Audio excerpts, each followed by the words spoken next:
جاگے ہوئے فتنوں کو سلانے چلے آؤ،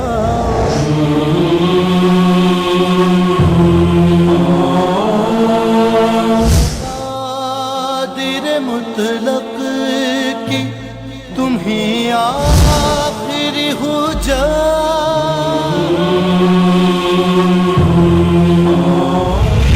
آؤ گے مولا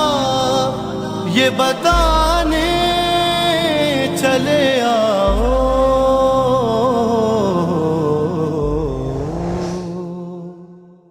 اعوذ باللہ من الشیطان الرجیم، بسم اللہ الرحمن الرحیم، الحمد للہ رب العالمین، وصلی اللہ علی سیدنا محمد وآلہ الطیبین الطاہرین۔ اللہم صلی علی محمد وآل محمد وعجل فرجہ سیما بقیت اللہ فی الارضین، واللعن علی اعدائہم اجمعین۔ اما بعد، قال اللہ الحکیم فی محکم کتابہ الکریم، اعوذ باللہ من الشیطان الرجیم، بسم اللہ الرحمن الرحیم۔ وَلَقَدْ كَتَبْنَا فِي الزَّبُورِ مِن بَعْدِ الذِّكْرِ أَنَّ الْأَرْضَ يَرِثُهَا عِبَادِيَ الصَّالِحُونَ إِنَّ فِي هَذَا لَبَلَاغًا لِقَوْمٍ عَابِدِينَ وَمَا أَرْسَلْنَاكَ إِلَّا رَحْمَةً لِلْعَالَمِينَ۔ صدق اللہ العلی العظیم۔ پچھلے دروس میں حضرت امام مہدی عجل اللہ تعالی فرجہ الشریف کے حسب و نسب، نام، کنیت، القابات اور ظاہری شکل و شمائل کے حوالے سے گفتگو ہوئی، اور عرض ہوا کہ پیغمبر اکرم صلی اللہ علیہ وآلہ وسلم سے منقولہ روایات میں متفقن علیہ روایات کی روشنی میں حضرت امام مہدی عجل اللہ تعالی فرجہ الشریف کا صحیح خد و حال واضح اور روشن ہے، اور ان متواترہ اور روایات صحیحہ کی روشنی میں حضرت امام مہدی کا تصور، جیسا کہ پچھلے دروس میں بھی بار بار میں نے تکرار کیا، ان روایات کی روشنی میں حضرت امام مہدی عجل اللہ تعالی فرجہ الشریف کا تصور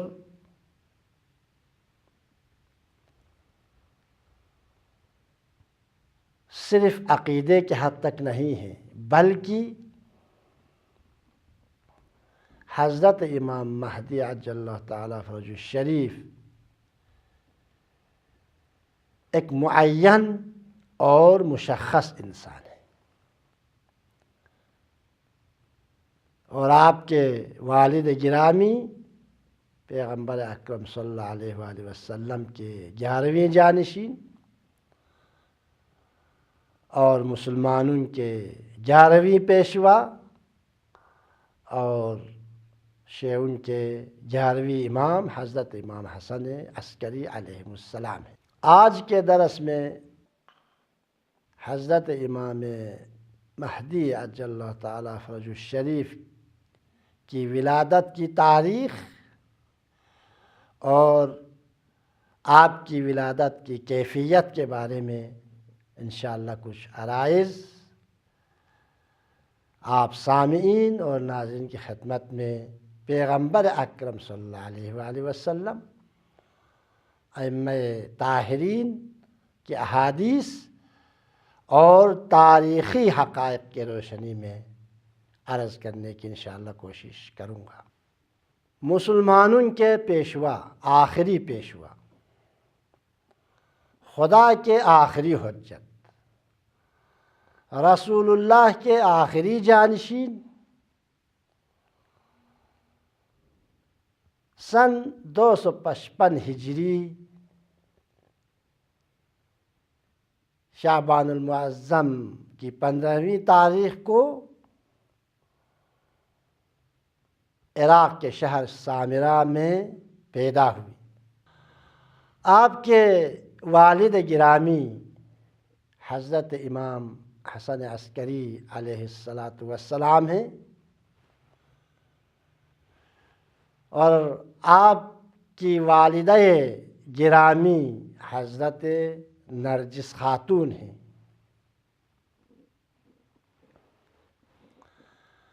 امام حسن عسکری علیہ السلام کے حسب و نسب کے حوالے سے گزشتہ گفتگو میں واضح ہو گئی، اور آج امام زمانہ عجل اللہ تعالیٰ فرج الشریف کی والدہ گرامی کے حسب و نسب کے طرف بھی ایک مختصر اشارہ کر کے آپ کی ولادت کے تاریخ اور کیفیت کے بارے میں گفتگو کریں گے۔ جناب نرجس خاتون کے حسب و نسب کے بارے میں حدیث کی کتابوں میں مختلف روایات پائی جاتی ہیں۔ ان میں سے ایک تفصیلی روایت جسے جناب شیخ صدوق نے کمال الدین میں اور جناب شیخ توسی نے الغیبت نامی کتاب میں اور جناب نعمانی نے کتاب الغیبہ میں، اور اسی طرح دوسرے شیعہ محدثین نے اس روایت کو نقل کی ہے، اس کا خلاصہ یہ ہے کہ حضرت نرجس خاتون سلام اللہ علیہا روم کے بادشاہ یشوع کی بیٹی تھی۔ ماں کی طرف سے آپ کا سلسلہ نسب جناب شمعون تک پہنچتا ہے۔ اس روایت کے مطابق اور دوسری روایات کے مطابق حضرت نرجس خاتون ایک خواب کے نتیجے میں مسلمان ہوئی، لیکن یہاں پر قابل توجہ اور اہم بات یہ ہے کہ حضرت نرجس ایک عرصے تک امام محمد تقی علیہ السلام کی بیٹی حضرت حکیمہ کے گھر میں رہیں، اور حضرت حکیمہ سلام اللہ علیہ نے آپ کی تربیت کی۔ تو ہمارے دوسرے مسلمان حضرات ہیں، انہوں نے اپنی کتابوں میں، اپنی تقریروں میں، اپنی تحریروں میں یہ اعتراض کیا ہے امام زمانہ عجل اللہ تعالیٰ فرج الشریف کی والدہ گرامی کے حوالے سے کہ امام زمانہ عجل اللہ تعالیٰ فرج الشریف کی والدہ گرامی مشخص اور معین نہیں ہے، لیکن یہ فکر اسلامی تاریخ اور اسلامی تعلیمات کا صحیح علم نہ ہونے کی وجہ سے ہے، وإلا عربوں میں یہ رسم ہے، ایک ہی شخص کے متعدد نام رکھتے ہیں عرب والے، آج بھی یہ رسم ہے، ایک خاتون، ایک بیٹی یا ایک شخص کا متعدد نام رکھتے ہیں۔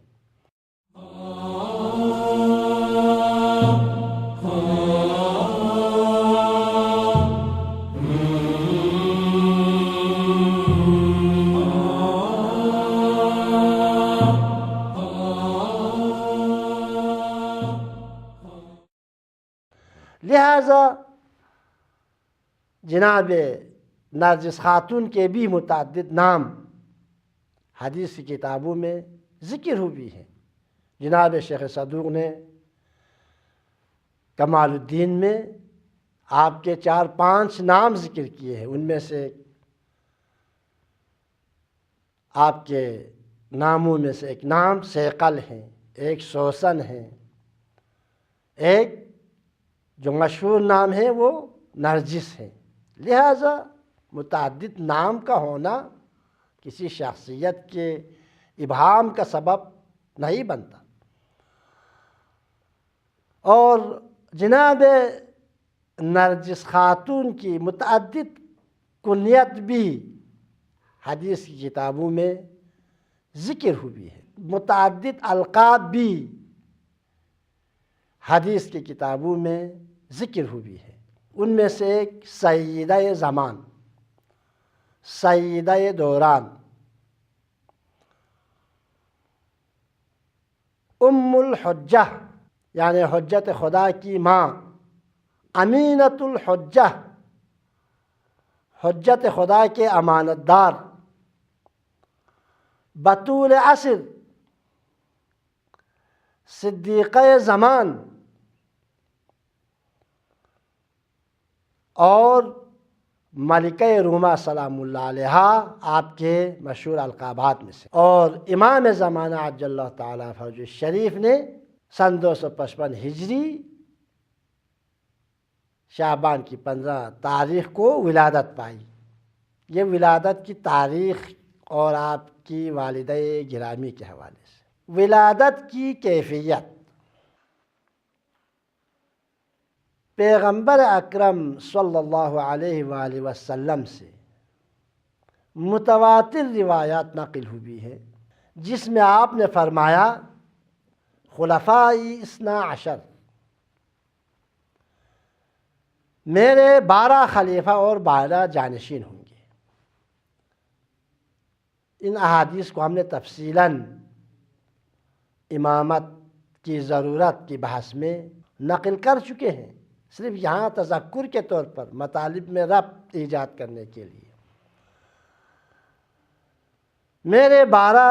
خلیفہ اور جانشین ہوں گے، یہ متفق علیہ احادیث میں سے حتیٰ جناب بخاری، جناب مسلم، امام احمد ابن حنبل،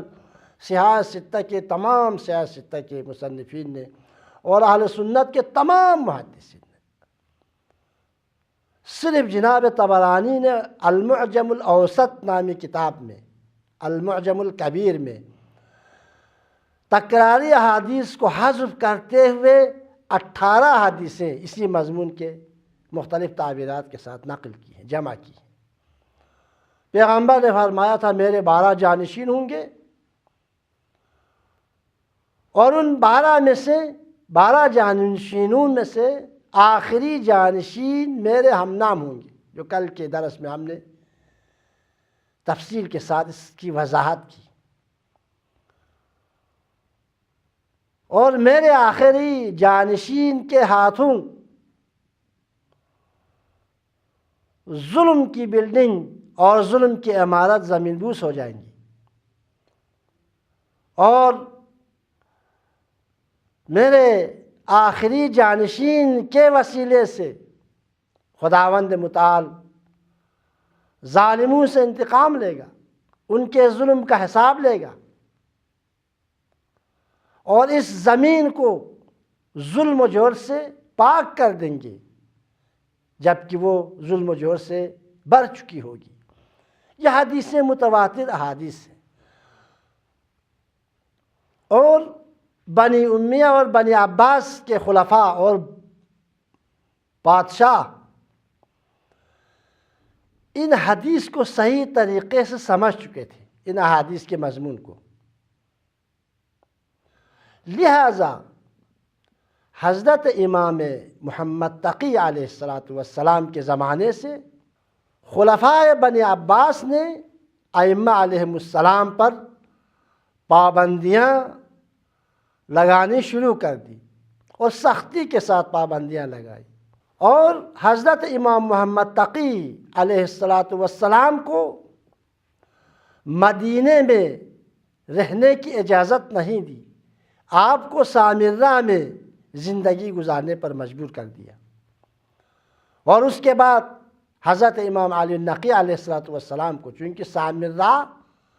اس وقت بنی عباس کا دارالخلافہ تھا،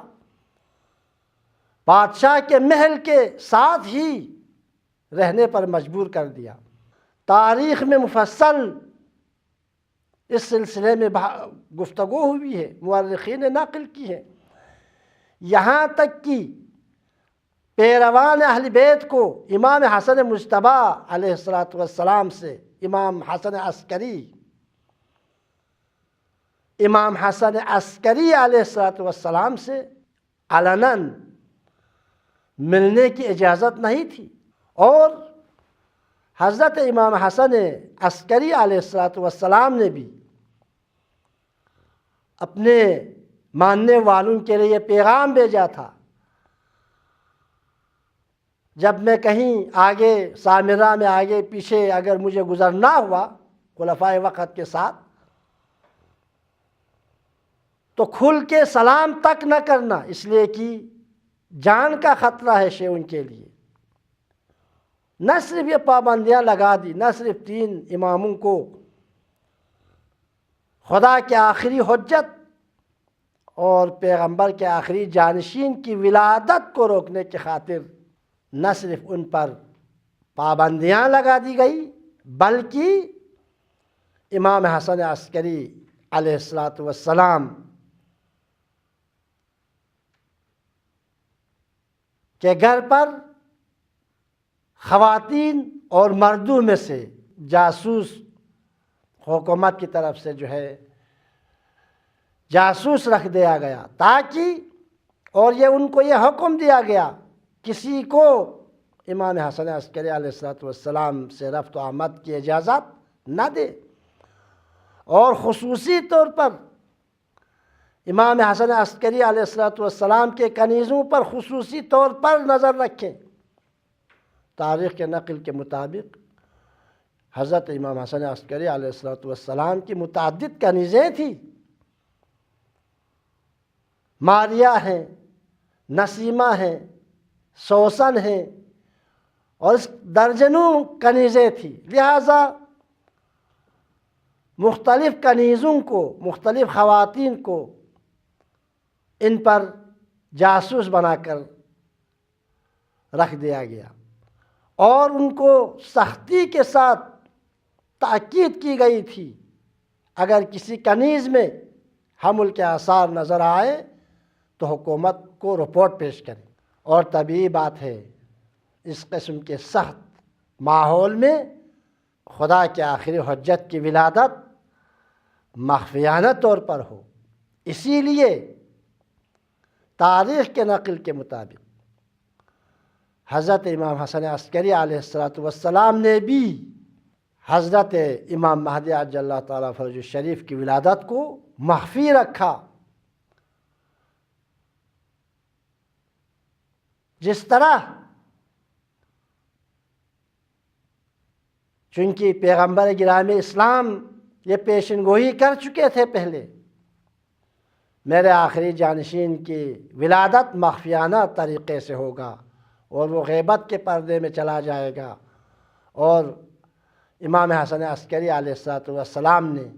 اپنے جد امجد کے حکم کے مطابق جو وما ينطق عن الهوى ان هو الا وحی یوحیٰ کے مالک تھے، حضرت امام مہدی کی ولادت کے مسئلے کو مخفی رکھا، یہاں تک کہ اپنے قریبی رشتہ داروں تک سے مخفی رکھا، اور حضرت نرجس سلام اللہ علیہا میں وضع حمل سے چند گھنٹے پہلے تک ولادت کے کوئی آثار نظر نہیں آ رہا تھا، چنانچہ امام زمانہ عجل اللہ تعالیٰ فرجہ الشریف کی ولادت کی کیفیت کو جناب شیخ صدوق نے کمال الدین میں حضرت حکیمہ سے ولادت کے کیفیت کے بارے میں 3 تفصیلی روایت نقل کی ہے، اور جیسا کہ درس کے ابتدا میں عرض ہوا 15 روایتیں شیخ صدوق رحمۃ اللہ علیہ نے اور درجنوں روایات دوسرے کتب حدیث شیعی میں حضرت امام مہدی کی ولادت کی کیفیت کے بارے میں نقل ہوئی ہے۔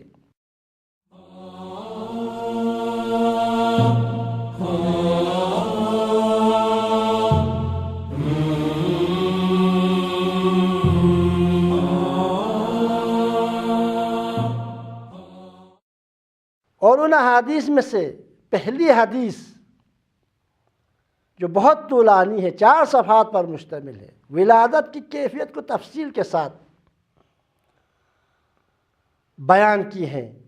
حضرت حکیمہ بنت امام محمد تقی علیہ السلام نے بیان کیا ہے، اور اس کا خلاصہ یہ ہے۔ میں 2-4 جملے کو تبرکاً عربی متن کو بھی آپ حضرات کی خدمت میں نقل کروں گا۔ جناب حکیمہ کہتی ہیں، قالت حکیمہ بعث الی ابو محمد الحسن بن علی علیہم السلام۔ جناب حکیمہ خاتون کہتی ہیں، ایک دن امام حسن عسکری علیہ السلام نے مجھے بلا بھیجا۔ فقال یا عمہ اجعلی افطارک عندنا هذه اللیلہ۔ میں امام حسن عسکری کے حکم کے مطابق ان کے گھر گئی، احوال پرسی کی، اور میں واپس جانا چاہ رہی تھی تو اس وقت امام حسن عسکری علیہ السلام نے فرمایا، پھوپھی جان آج کی رات ہمارے ساتھ افطار کیجیے۔ حضرت حکیمہ چونکہ ماہ شعبان کا مہینہ تھا، روزے سے تھی، اور خاندان عصمت و طہارت کی یہ سنت ہے، ماہ رجب شعبان میں پورا مہینہ روزہ رکھتے تھے، اور حضرت حکیمہ بھی روزے سے تھی۔ امام حسن عسکری علیہ السلام نے فرمایا، آج ہمارے ہاں افطار کیجیے۔ کیوں؟ اس لیے کہ فرمایا فَإِنَّهَا لَيْلَةُ النِّصْفِ مِن شعبان۔ پھوپھی جان آج شعبان کی 15ویں تاریخ کی رات ہے۔ فَإِنَّ اللَّهَ تَبَارَكَ وَتَعَالَى سَيَظْهَرُ فِي هَذِهِ اللَّيْلَةِ الْحُجَّةِ، اور آج کی رات میں خداوند متعال اپنے آخری حجت کو ظاہر کر دے گا۔ تو جناب حکیمہ فرماتی ہیں، کہتی ہیں کہ میں نے سوال کیا، قلت لہ ومن امہ، میں نے عرض کی حجت خدا کی والدہ کون ہے؟ تو اس وقت امام حسن مجتبیٰ علیہ السلام نے فرمایا، قال لی نرجس، فرمایا ان کی والدہ نرجس خاتون ہیں۔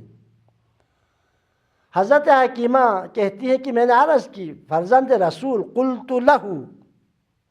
میں نے ان کی خدمت میں عرض کی، فرزند رسول، جعلنی اللہ فداک ما بها اثر، خدا، فرزند رسول، خدا مجھے آپ کا فدیہ قرار دے،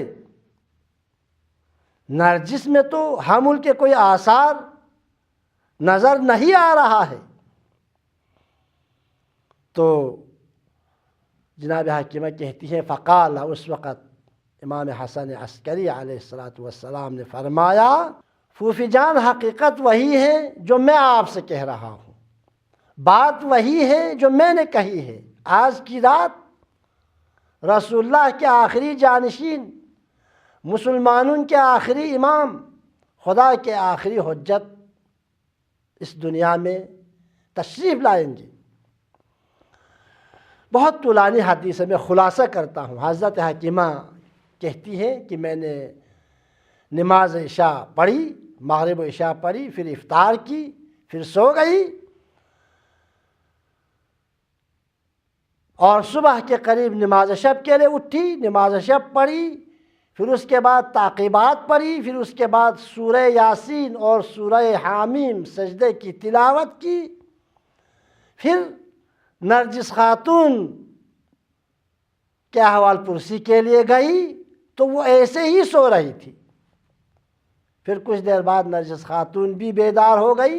نماز شب پڑھی، پھر سو گئی۔ اور صبح قریب ہو چکا تھا، میں اضطراب کا شکار ہو گئی، تو میں صحن خانہ میں نکل کر میں نے آسمان کی طرف دیکھا تو معلوم ہوا صبح اول یعنی صبح کاذب طلوع ہو چکا ہے۔ میں گھر میں واپس آئی اور پھر دیکھا تو حضرت نرجس اسی طرح سو رہی تھی۔ اچانک ایک مرتبہ بیدار ہو گئی، نماز صبح پڑھی، اور اس کے بعد حمل کے آثار نمودار ہو گئے۔ تو میں نے نرجس سے سوال کیا، کیا کچھ واضح حمل کے کچھ آثار احساس کر رہی ہیں؟ تو انہوں نے کہا ہاں۔ اس وقت ہم دونوں پر ضعف طاری ہو گئی اور غنودگی طاری ہو گئی۔ پھر ایک مرتبہ ہم ہوش میں آئے تو دیکھا خدا کے آخری حجت پیدا ہو چکے تھے، اور جب میں نے کپڑا ہٹا کر دیکھا تو دیکھا کہ نومولود بچہ سجدہ معبود میں ہے اور شکر الہی بجا لا رہا ہے۔ پھر اتنے میں حضرت امام حسن عسکری علیہ السلام نے آواز دی، یا اماں حلمی ابنی، میرے بیٹے کو میرے پاس لے آؤ۔ میں اس بچے کو امام حسن عسکری کے پاس لے گئی، اور حضرت امام حسن عسکری علیہ السلام نے اس وقت اس بچے کا بوسہ لیا اور دائیں کان میں اذان اور بائیں کان میں اقامت کہی۔ پھر اس بچے کے پیروں کو اپنے سینے پر رکھا اور پیار و محبت کرنے لگی۔ پھر اس کے بعد کہا یا بنی تکلم، میرا بیٹا تکلم کرو، کچھ بولو۔ تو حضرت حکیمہ کہتی ہے اتنے میں وہ بچہ بول اٹھا، بسم اللہ الرحمن الرحیم، اشہد ان لا الہ الا اللہ وحدہ لا شریک لہ واشہد ان محمدا عبدہ ورسولہ، کلمہ شہادتین زبان پر جاری کیا۔ ثم صلی علی امیر المؤمنین، اور اس کے بعد علی ابن ابی طالب پر درود و سلام بھیجا۔ پھر ایک ایک کر کے 11 اماموں پر درود و سلام بھیجا۔ جب اپنے والد حسن عسکری علیہ السلام پر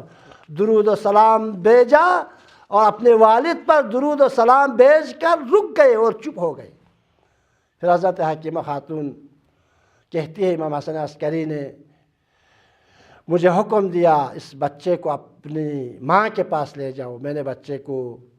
جناب نرجس کے حوالے کر دی۔ دوسرے دن تیسرے دن میں پھر امام حسن عسکری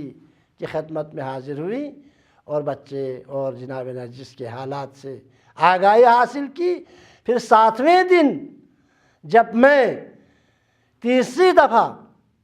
امام حسن عسکری علیہ السلام کے گھر گئی